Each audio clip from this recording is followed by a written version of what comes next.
Kao što znamo, za nekoliko dana već počinje proleće, a mi smo krenuli u radove, u uređivanje zelenih površina na teritoriji opštine Palilula. Danas se nalazimo na Karaburmi i možemo da predstavimo jednu lepu zelenu površinu koju smo uredili.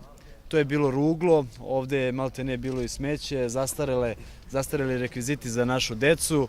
Kao što vidite, ovo smo obnovili i danas je to jedna lepa, uređena, jedan lep urbani džep gde naša deca mogu da se igraju, gde naši penzioneri mogu da odmaraju. Investicija je vredna 3 miliona dinara, to je zaista visoka suma novca, ali je veoma bitno da svako parče zemlje, gde god imamo slobodnu površinu, iskoristimo i privedemo nameni da naši najstariji i najmlađi sugrađani mogu da imaju prostor gde mogu da provode svoje slobodno vreme.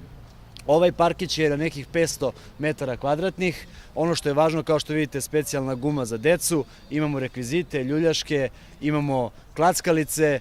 Zaista mi je puno srce što gledamo na sve moguće načine da omogućimo što bolji život za naše sugrađane, pre svega za naše najmlađe sugrađane, a gledat ćemo u narednim danima da još uradimo 5 dečijih igrališta, nekoliko teretana na otvorenom. U razgovoru sa sugrađanima i sa predsednicima Skupštine stanara ovih zgrada, kao što vidite oko nas i mnogih drugih na teritoriji naše opštine, dolazimo do zaključka šta su prioriteti i šta je najbitnije da uradimo, šta treba da bude na listi 5 prioriteta. To svakako jeste komunalni red, odnosno održavanje i čišćenje naših ulica i naših zelenih površina, dečija igrališta koja su veoma neophodna za naše najmlađe sugrađane, uređenje i postavljanje teretana na otvorenom. To su znači zadaci koji su postavljeni ispred nas od strane građana i kao što vidite mi smo krenuli da ih rešavamo munjevito. Ono što takođe želim da naglasim i da predstavim, a to je da ćemo mi na teritoriji opštine Palilula već u narednih mesec dana krenuti u asfaltiranje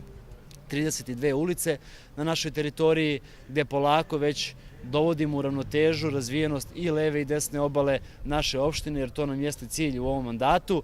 Tako da još jedanput želim da pozovem predsednike Skupštine stanara, naše sugrađane da nam se obrate, da daju inicijativu, sugestiju, pa čak i kritiku, što da ne, da bismo svi radili u jednom istom cilju, bez bilo kakve kalkulacije, a to je da imamo lepšu Palilulu, uređenije zelene površine, uređenija naselja i da imamo što lakši i bolji život na našoj teritoriji. Ako imate neka pitanja, ja sam spreman da dam odgovor.